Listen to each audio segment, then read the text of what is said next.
August 12th, 1914. Dawn. Trbušnica, Serbian Kingdom. 8-year-old Momčilo Gavrić crouched behind a stone wall, watching smoke rise from what remained of his village. The Austro-Hungarian artillery had stopped. The silence felt worse than the shelling. He'd hidden in the root cellar when the soldiers came, his mother's final command before she pushed him down into darkness. Through gaps in the floorboards above, he'd heard everything. Boots on wooden floors, shouts in a language he didn't understand, then screams, then nothing. Now, in the grey morning light, Momčilo emerged to find his world erased. 11 members of his family lay dead. His father, his mother, his 7 siblings. The house burned to its foundation. He was alone. Most children in such circumstances would have fled to distant relatives or refugee columns streaming away from the advancing front. Momčilo walked toward the sound of gunfire. The adoption. 6 miles south, he found them. The Serbian 6th Artillery Regiment, 2nd Battalion, dug in along a ridge overlooking the Jadar River Valley. Soldiers preparing for the next engagement looked up to see a small boy walking calmly through their positions, covered in soot, carrying nothing. Captain Stevan Tukovic stopped mid-sentence during a briefing.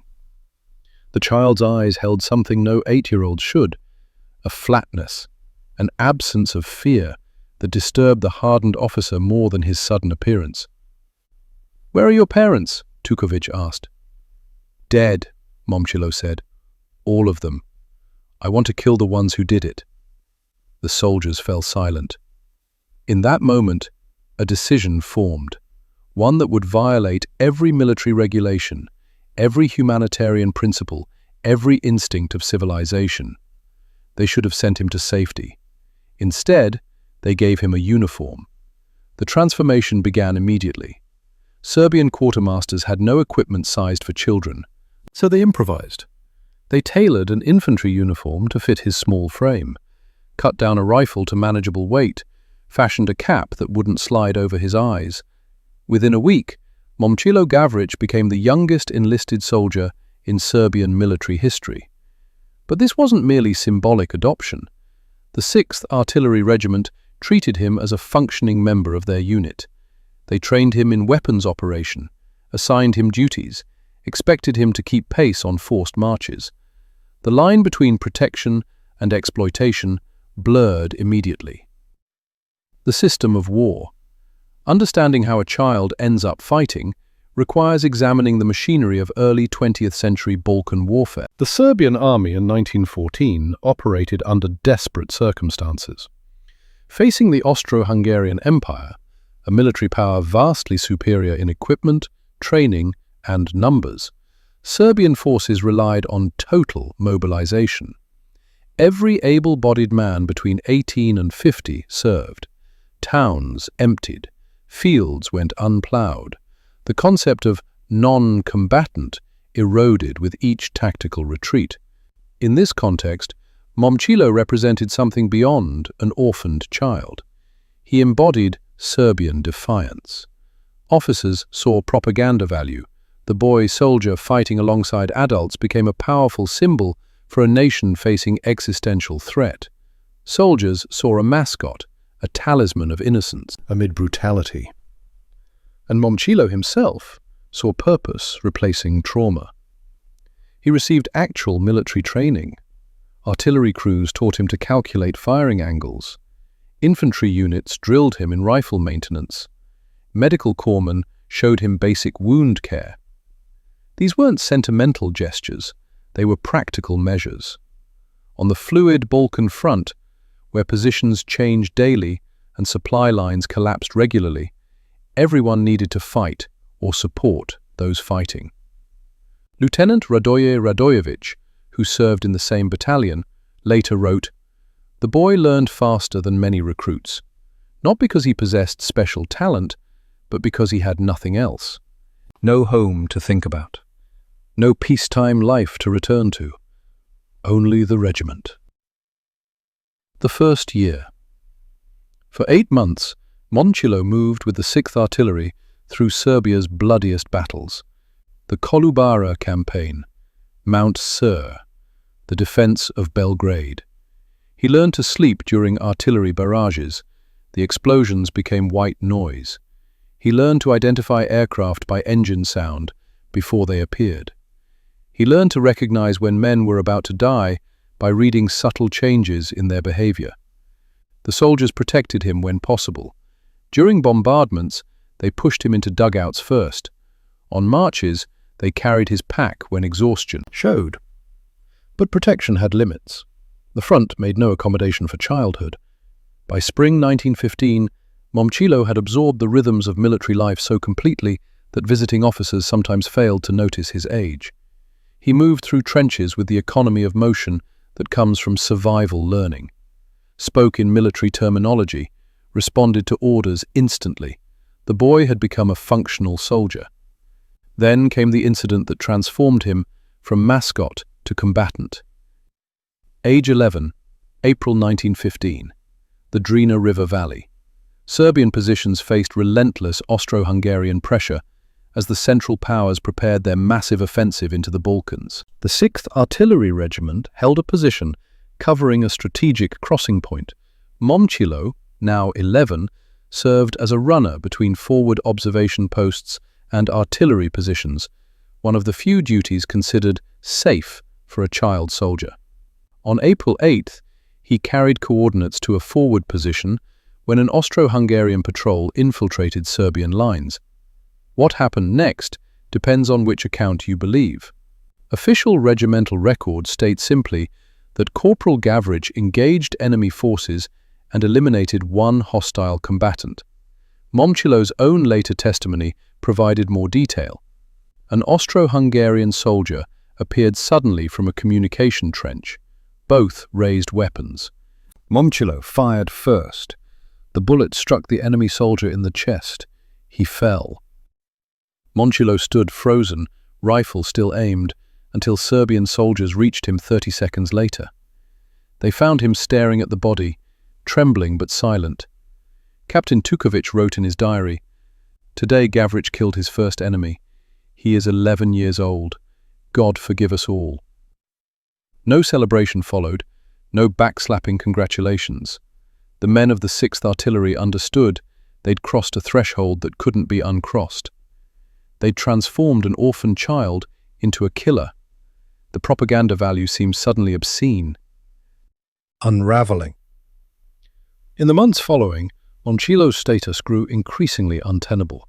Serbian High Command, initially tolerant of the boy soldier as a morale symbol, now faced international scrutiny. Foreign journalists covering the Balkan front learned of the child combatant. Questions arose, diplomatic pressure mounted, but removing Momcilo from military service proved complicated. He had nowhere to go. No family survived. No infrastructure existed for war orphans. Serbia was collapsing under the combined assault of Austro-Hungarian, German, and Bulgarian forces. The Great Retreat of 1915 began, and Momcilo retreated with his regiment through the Albanian mountains, across frozen passes where thousands died from exposure, to the Adriatic coast and evacuation to Corfu. A boy soldier in a disintegrating army, carrying a rifle nearly as tall as himself, marching through snow in boots stuffed with newspaper for insulation. The 6th Artillery Regiment lost 60% of its strength during the retreat. Momcilo survived. His youth, perversely, became an advantage. Smaller body, lower caloric requirements, less mass to warm. Children's metabolism suited starvation better than adults. On Corfu, Serbian forces regrouped and reorganized. International observers arrived, the Red Cross, British liaisons. They found the boy soldier immediately. Questions intensified. How could a civilized military employ an 11-year-old combatant? Serbian commanders faced a choice: defend the indefensible or remove him from service. The transfer.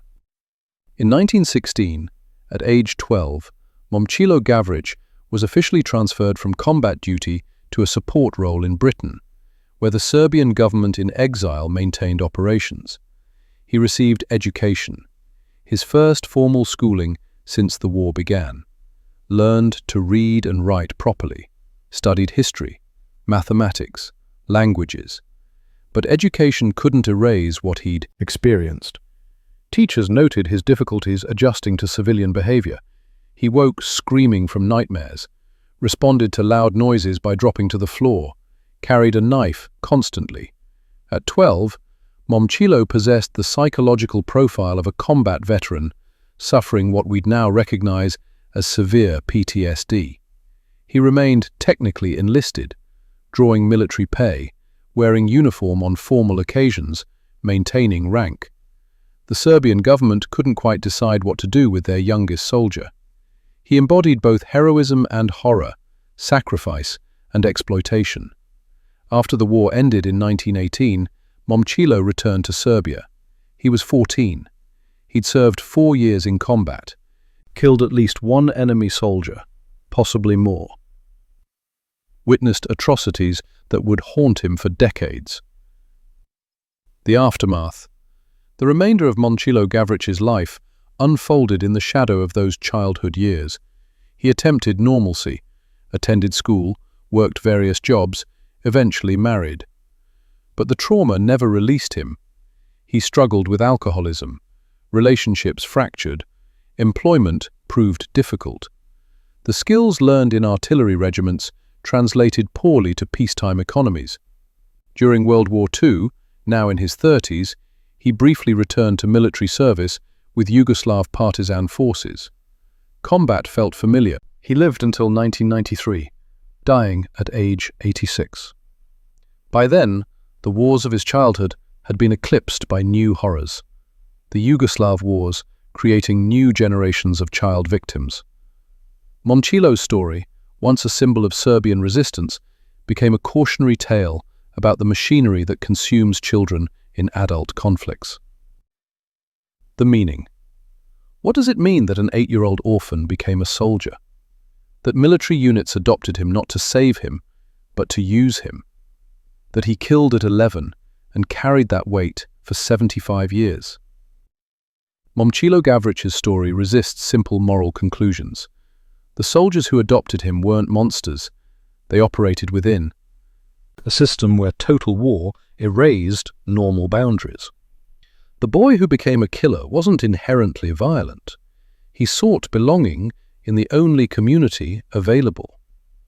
The nation that celebrated him wasn't uniquely cruel. It faced extinction and mobilized everything, including children. But this complexity doesn't absolve, it clarifies. Child soldiers emerge not from individual evil, but from societal collapse. When institutions meant to protect children, families, schools, governments, fail or disappear, military units fill the vacuum. They offer structure, purpose, belonging, and in exchange, they take innocence. Momcilo's case illuminates a terrible pattern repeated throughout history. Drummer boys in Napoleonic armies, powder monkeys on warships, Hitler Youth in Berlin's final defense, child soldiers in modern African conflicts. The details change. The mechanism remains constant. The boy from Trebušnica walked toward gunfire because he had nowhere else to go. The soldiers gave him a uniform because they needed everyone who could fight. The rifle he fired at 11 years old weighed 6 pounds. Its consequences weighed forever. In 1914, watching smoke rise from his destroyed village, Momcilo Gavrić made a choice that wasn't really a choice, and for the rest of his life, he lived. Inside that moment, the 8-year-old boy who emerged from a root cellar to find his family dead, his village burned, and nothing ahead but war. The silence after the artillery stopped never really ended.